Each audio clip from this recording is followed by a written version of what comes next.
It is becoming more and more prevalent each day that God's anointed must take a stand. Now, what exactly does it mean for someone to be anointed by God? Well, essentially, it is a chosen one. However, I did not come across the term anointed, and I actually really didn't even know what that meant until I started reading the Bible more thoroughly. And so I want to share a verse with you all with Psalms 105:15. It says, "Touch not mine anointed, and do my prophets no harm." So what this is saying is that you're going to have to do more action and less talk, especially if you're an anointed one. And the people that do try to cast their stones at you will absolutely feel guilty for it later on down the line. They will regret it. And I know it because I've seen it. I've seen people that cast their stones at me, and now they realize and they see the person that I'm becoming and that I am. And it's almost as if they knew it all along. You know, they knew it, but now it's more like it's actually real and it's actually tangible. There's actually substance there to what's happening and what changes are being made. And so, how do you know if you're anointed? Basically, it just means that you've got something. You've got extra brownie points from God. Basically, that's what it means. You have extra brownie points from God, and you just have a little bit more of a something to you. I remember just hearing some conversations about in my travels at the gym from machine to machine, because I don't talk too much when I am at the gym. That's probably the place that I don't like to talk out of all the places that I do go, including the coffee shop or the store or anything like that. Because I like to be focused, I like to be intent on the situation at hand, and if I do talk to somebody, it's very short and sweet and to the point. Because I like to keep things simple, I like to keep things moving, I like to keep things in order to the best of my ability. And I overheard this conversation of these two guys talking to this woman, and they were asking the two guys were asking the woman if she knows who I am. And it's like I was right there, and they were talking about me and as if I wasn't there. It was just very strange. It was almost like they were trying to see if I was going to say something. But one thing that I learned from that experience, nonetheless, was that your presence and your experience with others and their experience with you in your presence is anything but superfluous. And they were asking this woman if she knew who I was, and all that she could say was, "He's just got a lot to him. He's just got a lot to him. He's always doing something." And that's exactly what we're supposed to be as God's anointed. We're supposed to be doing things. We're supposed to be accomplishing things. We're supposed to be moving forward, especially if you're a man. You're supposed to be a man of action. You're supposed to be a man that is able to put the priorities of accomplishing and doing things above talking. You know, that's not our job as men. And one thing I've also learned about being someone that is taking a stand for just who you are and just what you like and what you dislike, and being a proponent of free speech as well, and staying true to the values and knowing that you are right because you've seen what goes wrong and you know what's wrong, so you know what's actually working, because what actually works does work. And so when you're able to take a stand, and when you feel genuinely that you can fight for something that you believe in, you have no need to be ashamed of wanting to fight for those things. You have absolutely no reason to feel ashamed for wanting to make the world a better place. You have no reason to not relax and let your heart melt into the fight itself. Now, I'm not talking about physical confrontation. I'm talking about spiritual warfare primarily. However, as a man, if you are not prepared to fight something or someone, then you are in for some trouble, my friend. You must be able and capable of fighting. It is part of being a man. It is part of being just a warrior for God as well.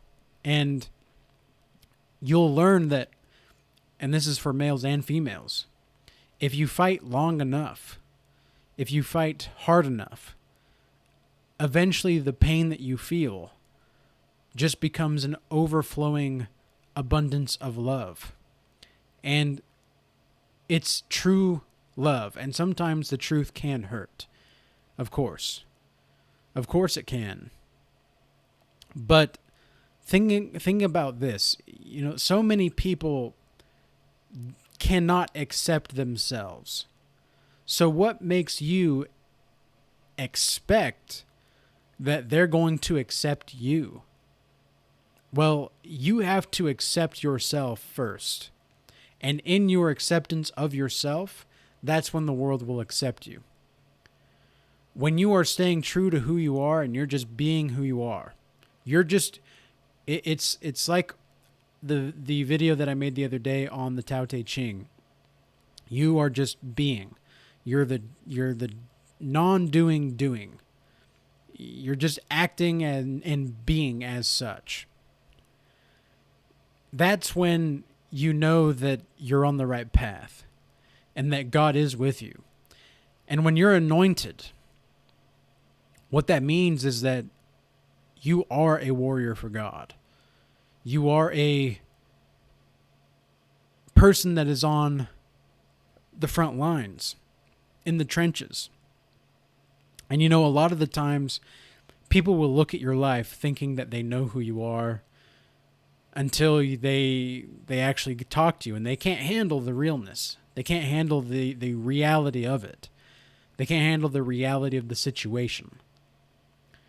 And so they end up getting very confused, and they end up getting very perplexed, and almost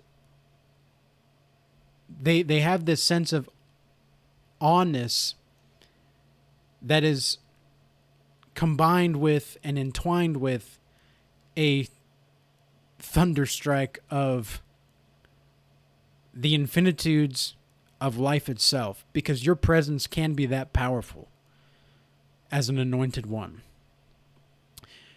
People may feel very calm around you, feel very at ease, but make no mistake, when you are able to, bring that fire, bring the fire within your belly to the situation at hand when it needs to and when it's called on, and when people are trying to test you to the core, oh, you best believe that fire's coming. And there's a song, it's the Still DRE by Dr. Dre, and he says something like, I'll bring the fire until you're soaking in your seat. And it's like, that's exactly the kind of thing that you do to people sometimes, because your presence is so powerful. And it's not that your presence is supernatural, but it is anything but superfluous. It truly is. And so whenever anybody is trying to act like they're better than me, even though you're walking calmly, walking coolly, walking collectively, you're just doing your thing, but somebody tries to act like they're better than you for no reason, ooh, that's when I will go out of my way to prove a point. And I really like being able to prove a point. Because when people think that they know you and they think they have you figured out, they lose respect for you. Sometimes people do. And that's what I've noticed with a lot of different kinds of people, specifically narcissists and a lot of the times people that are codependent as well. Honestly, just anybody that doesn't have a healthy, secure attachment style.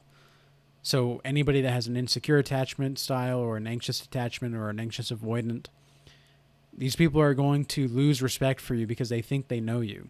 But the people that actually have a healthy attachment style, they will not lose respect for you. They will not. And because it takes being real to know what's real.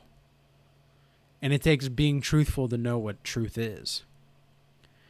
And so, yeah, I will go out of my way to prove a point when I'm dealing with somebody that is trying to diminish my light and trying to take control over my will for no reason other than they want to. And it's not always their fault. It's not always their fault because they are a vessel of an ideology. And so that ideology captures their mind. That's what I talk about with the slave minds. It's like these people are, in a sense, slaves to their own ideologies, whether it's religious dogma, whether it's political crap or any kind of the sort. You know, what we really need is people that are God's anointed to be able to take a stand and to say, look, you are free to do what you want. Sure. However, with me, that stuff isn't going to cut it. Because I like it this way. And so when you're dealing with me, I expect you to deal with me this way. And if you don't, well, we may have a problem. Do you want a problem? Because if you want a problem, let's talk about it. Let's talk this through. I'm never going to shy away from somebody that is challenging me on a stance of mine, because I know that I've thought through these things more than a majority of the people in the world. I know that I've thought through a lot of these different paths, and I've actually walked a lot of different paths that have not worked, and I have found what works. And what works is walking with Jesus. What works is being capable of humility. What works is being okay with putting up a fight when you feel it's necessary. Again, a spiritual fight. What's okay is actually expressing yourself when the time calls for it. What's okay is having boundaries. What's okay is being someone that isn't a pervert. What's okay is being someone that isn't playing with people's minds for the sake of it. What's okay is people that actually give a crap about and are serious with their life. It is completely okay to do and be those things. You don't have to be the person that manipulates. You don't have to be the person that is not honest, because in the end, you'll just cheat yourself. And do you want to look back with regret on your life being the person that cheated themselves because you couldn't handle the responsibility of being able to look yourself in the mirror and accept that you have some fucking shit to work on?